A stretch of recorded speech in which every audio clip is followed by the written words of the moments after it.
Pinche Tenoch se mamó ese way.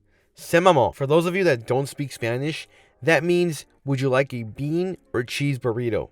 No, I'm kidding. This was an awesome movie. Where do I even start? The integration of Mayan culture and the pre-Hispanic history of Mexico into the character of Namor was like the best idea that Marvel has ever had. It really sets this character apart from like DC's Aquaman. I think it makes it even better. I'm really much more interested in like the lore and the history behind the Talokanese people and Namor himself than I am with DC's Aquaman. I found myself actually rooting for Namor and Namora and the Talokan people more than I did then for Shuri and the Wakandans. Maybe I'm biased. Maybe it's because, I'm interested in Mayan culture and I'm big fans of Tenoch Huerta and his work, as well as Mabel Cadena and the fact that I'm Mexican American. But I really think that Namor is one of the best Marvel villains out there. And if they don't make, I want a Namor movie. I want a Namor movie and a series of Namor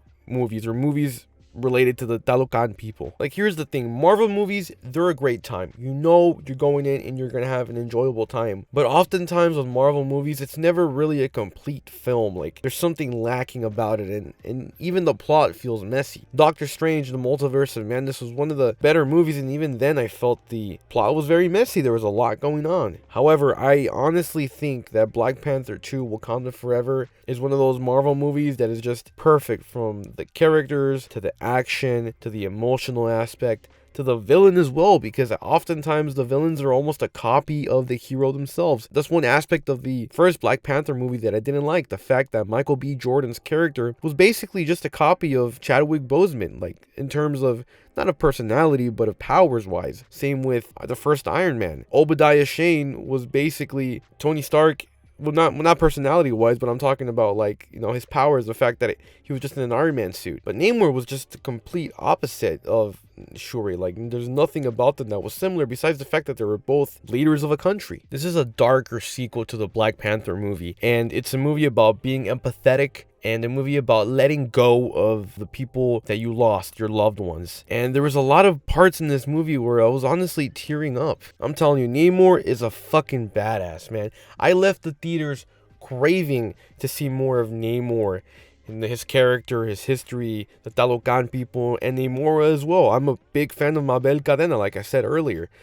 I wanted to see more of her acting chops, more of her in action, more of her character and her personality. What really sucked is that a lot of the Talokan people, they have to wear like a respirator over their mouths, so you didn't really get to see more of their acting abilities. So I hope if they ever bring back these characters, we get to see more of that. And look, Riri Williams, she was a great actress. There's nothing wrong with her character. In fact, I enjoyed watching her on the big screen and, using an Iron Man suit. But I don't think it was very necessary to introduce her into this movie. In fact, a lot of the screen time that she had, I felt like could have been taken away and given more to Namor and the Talokan people, because that's what I was more interested in. Same with Val, or whatever her name is, the chick that we saw in The Falcon and the Winter Soldier. What purpose did she have besides having some funny jokes with Bilbo Baggins and being a little Easter egg to make her own Disney Plus show later on? You know what I mean? One thing I really enjoyed about this movie was the development in Shuri's character. The fact that she doesn't know how to handle her emotions and the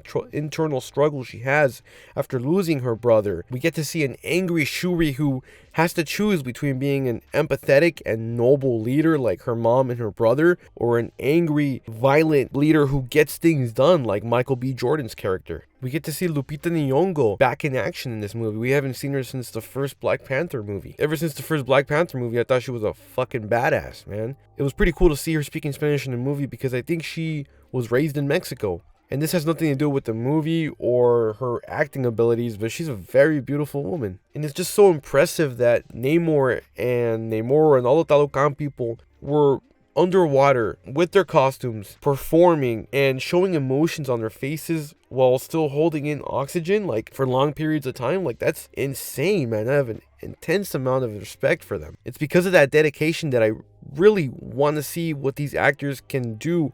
I want to see more of them on the big screen and see what these actors can actually do and where their characters will go. In a world where we need to see more Latin Americans on the big screen, Let's do this, Marvel. Let's make a Namor movie. I'll be the first in line to watch it. All in all, this is a fantastic movie. Tenoch Huerta's intense acting, the introduction of Namor and the Talokan people, the goosebumps I felt as I was watching the movie, the emotional aspects of this film, as well as Letitia Wright's performance and Lupita Nyong'o's performance, made me give this movie 10 Talokans out of 10. It was a fantastic movie and I definitely recommend it.